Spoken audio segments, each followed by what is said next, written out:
लेकिन आज के जो सूत्र हैं वो जिंदगी का फंक्शनल हिस्सा है। आप जानते हैं कि कोई भी सिद्धांत होता है उसका एक हाइपोथेसिस होता है और उसका एक फंक्शनल पार्ट होता है।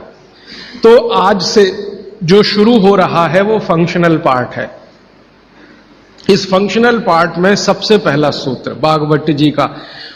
भागवत जी के लिए उनके 7000 सूत्र सभी महत्व के हैं, सभी महत्व के।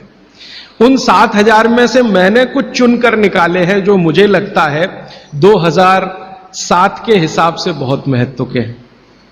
हो सकता है 3500 साल पहले कोई सूत्र बहुत महत्व के हों और अब 2007 में हमारी जीवन शैली के हिसाब से वो उतने महत्व के ना हो, क्योंकि भागवत जी ने जिस जीवन शैली में रहते हुए वो सूत्र लिखे हैं वो ऋषि मुनियों की जीवन शैली है। आपकी जीवन शैली और ऋषि मुनियों की जीवन शैली में थोड़ा अंतर है। तो आपकी जीवन शैली के हिसाब से मैंने जो सूत्र निकाले और जिनको मैं महत्व का क्रम देता हूं उसमें सबसे पहला सूत्र, संस्कृत में वो कहते हैं कि पेट जिंदगी भर आपका अच्छा रहे, दुरुस्त रहे। इसका मतलब यह है कि आप जो कुछ भी खा रहे हैं उसका ठीक से आप पाचन करते रहें। वो कई बार ये लिखते हैं अपने सूत्रों में कि खाना महत्व का नहीं है, खाने को पचाना महत्व का है। आपने खाने को खाया ये इतना महत्व नहीं है, जिसको आपने खाया उसको पचाया ये ज्यादा महत्व का है। क्योंकि भोजन पचेगा तो रस बनेगा, उसी रस में से मांस, मज्जा, रक्त, मल, मूत्र, वीर्य, मेद ये सब बनेगा, अस्थियां बनेंगी और वही आपके शरीर के लिए आगे जीवन में काम आएंगी। तो खाया वो महत्व का, उससे भी ज्यादा महत्व का खाया हुआ पचाया। तो वो कहते हैं कि पेट हमेशा दुरुस्त रहे, माने पाचन क्रिया आपकी हमेशा अच्छे से चलती रहे। इसके लिए पहला सूत्र उन्होंने लिखा भोजनांते विषम वारी। ये पहला सूत्र मेरे हिसाब से, उनके हिसाब से नहीं, मेरे हिसाब से पहला सूत्र भोजनांते विषम वारी। इसका सीधा सा अर्थ है भोजन के अंत में पानी पीना विष पीने के बराबर है। सूत्र ये है भोजन अंते, भोजनांते। आप जानते हैं संस्कृत में मिला के कहने की परंपरा है। भोजन अंते माने भोजन के अंत में, भोजनांते विषम वारी। विष समझते हैं आप जहर, जहर जैसा क्या है? पानी। भोजन के अंत में पानी जहर के जैसा है, विष के जैसा है। यह सूत्र है। अब इसको थोड़ा व्याख्यायित करता हूं ताकि समझ में आए। भोजन के अंत में पानी विष के जैसा है, यह बात वो कह रहे हैं। इसको समझना चाहिए कि क्या कह रहे हैं। सूत्र उतना ही है, समझने के लिए मैं आपको बहुत उदाहरण दूंगा ताकि आप जल्दी पता कर पाए। भागवत जी ने एक सूत्र में यह कहा है कि हमारा जो शरीर है इसका जो मुख्य स्थान पेट है, इसमें एक स्थान होता है पेट के अंदर, नाभि, लेफ्ट साइड में नाभि से थोड़ा ऊपर जहां मेरा हाथ रखा हुआ है, इस स्थान को कहते हैं जठर। संस्कृत में कहते हैं जठर, हिंदी में कहते हैं आमाशय। जठर, आमाशय, अंग्रेजी में चाहे तो एपिगैस्ट्रिकम। तो ये जो जठर स्थान है, भागवत जी कहते हैं कि इसमें अग्नि प्रदीप्त होती है, उसी को कहते हैं जठराग्नि। जठर अग्नि, जठराग्नि। तो वो कहते हैं कि जो आपका जठर स्थान है इसमें अग्नि प्रदीप्त होती है और भोजन जो कुछ भी आप करते हैं वो पहले जठर में ही जाता है, आमाशय में इकट्ठा होता है, वहां अग्नि प्रदीप्त होती है। वो अग्नि भोजन का पाचन करती है। यह है महत्व की बात। अब अग्नि प्रदीप्त हुई, आपने भोजन किया, अग्नि प्रदीप्त हुई। और भागवत जी इसके लिए एक सुंदर श्लोक लिखा है, लंबा है लेकिन हिंदी में बताता हूं। वो ये कहते हैं कि खाते ही अग्नि प्रदीप्त होती है, ऐसे ही जैसे आप बिजली के स्विच को ऑन करते ही लाइट जलती है। ये ऑटोमेटिक है, अपने आप होती है। आपने रोटी का पहला टुकड़ा मुंह में डाला और जैसे ही टुकड़े को चबाना शुरू किया, लार बनना शुरू हुआ, तुरंत अग्नि प्रदीप्त हो जाती, पहले ही टुकड़े में। तो ये अग्नि प्रदीप्त हुई। अब आप जो भोजन कर रहे हैं ये इस अग्नि के प्रभाव में पचेगा। तो भोजन के पचने की क्रिया में पहले भोजन रस में बदलेगा, पहले पेस्ट बनेगा, जैसे टूथपेस्ट की कंडीशन होती है वैसा बनेगा, लुगदी जैसा, फिर उसमें से रस बनेगा, फिर रस में से सब कुछ बनेगा। तो वो कहते हैं कि आपने जैसे ही भोजन किया अग्नि प्रदीप्त हुई।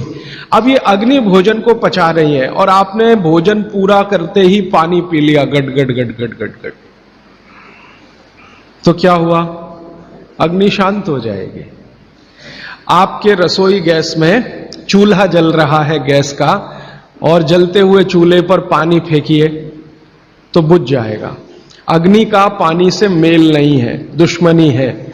तो आपके पेट में खाना खाते ही अग्नि जल रही है, अब आपने पीछे से गिलास 2 गिलास पानी पी लिया। कोई कोई लोग तो लोटा भर के पी लेते हैं, कई कई लोग तो भोजन से ज्यादा पानी पी लेते हैं। तो ये जो पानी गया इसने अग्नि को शांत कर दिया। अब अग्नि शांत हो गई तो फिर भागवत जी कहते हैं भोजन पचेगा नहीं, वो सड़ेगा। अब उन्होंने 20 सूत्र लिखे हैं कि भोजन पचेगा तो क्या होगा और भोजन सड़ेगा तो क्या होगा। मैं सड़ने वाले हिस्से की बात कर लेता हूं। वो कहते हैं कि भोजन अगर सड़ना शुरू हुआ तो सबसे पहले गैस बनेगी, वायु बनेगी, वायु। और ये वायु आपकी जिंदगी हराम कर देगी। और ये वायु की तीव्रता जब बढ़ेगी तो गले में जलन होगी, छाती में जलन होगी, पेट में जलन होगी। फिर और ज्यादा तीव्र अगर ये हो गई वायु तो ये शरीर में जाएगी, घूमेगी, क्योंकि वायु को पकड़ना मुश्किल है, जहां स्थान मिलता है वहीं जाती है। तो ये वायु पूरे शरीर में घूमेगी तो सिर घूमेगा, आपको चक्कर आएंगे, सिर में दर्द होगा, पीठ में भी दर्द हो सकता है, हृदय स्थान पे भयंकर दर्द हो सकता है। कई बार तो इतना दर्द होता है कि आपको लगेगा कि हार्ट अटैक आ गया, लेकिन वो वायु का दर्द है, हार्ट अटैक नहीं। और ये जो वायु बनी भोजन के सड़ने से, इसी वायु में से भागवत जी ने सूची बनाई है कि 103 रोग पैदा होंगे। 103। सबसे पहला रोग है उसमें एसिडिटी, हाइपर एसिडिटी। ज्यादा दिन अगर आपने ये चक्कर चलाया पानी पीने का तो अल्सर, पेप्टिक अल्सर, और ज्यादा दिन चक्कर चलाया तो बवासीर, मूलव्याध, भगंदर, ये सब रोगों की सूची है। और अंत का एक रोग है कैंसर, कर्क रोग। 103वें नंबर पर उन्होंने लिखा है कर्क रोग, माने एसिडिटी से शुरू होकर आप कैंसर तक की यात्रा कर सकते हैं।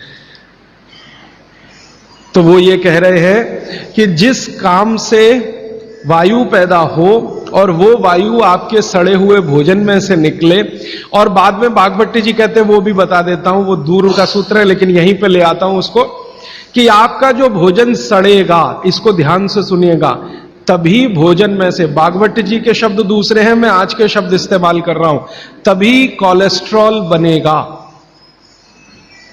सड़े हुए भोजन का ही बाई प्रोडक्ट है कोलेस्ट्रॉल। अगर भोजन का पाचन हुआ तो कोलेस्ट्रॉल शून्य रहता है, वो कोलेस्ट्रॉल जो आपको हानि पहुंचाता है। आप जानते हैं शरीर में 2 तरह का कोलेस्ट्रॉल है, एक गुड और एक बैड। अच्छा कोलेस्ट्रॉल माने HDL, हाई डेंसिटी लिपोप्रोटीन। खराब कोलेस्ट्रॉल माने LDL और उसका छोटा भाई VLDL, very low density lipoprotein. तो भागवत जी कहते हैं कि ये जो खराब कोलेस्ट्रॉल है वो रक्त में तभी आता है जब भोजन पेट में सड़ता है। इसका माने जिनको कोलेस्ट्रॉल बढ़ रहा है या बढ़ा हुआ है वो ध्यान दें, उनको भोजन पच नहीं रहा, उनका भोजन सड़ रहा है। तो कोलेस्ट्रॉल बढ़ेगा तो हार्ट अटैक भी आएगा, कोलेस्ट्रॉल बढ़ेगा तो घुटने भी जड़ हो जाएंगे, सारी संधियां आपकी एकदम कड़क हो जाएंगी, आपको चलना फिरना मुश्किल हो जाएगा, 10 कदम चलना मुश्किल हो जाएगा। तो वो ये कहते हैं कि जब 103 बीमारियां एक छोटी गलती से आती हों तो वो गलती कभी करना नहीं, माने भोजन के बाद कभी पानी पीना नहीं। ये है सूत्र।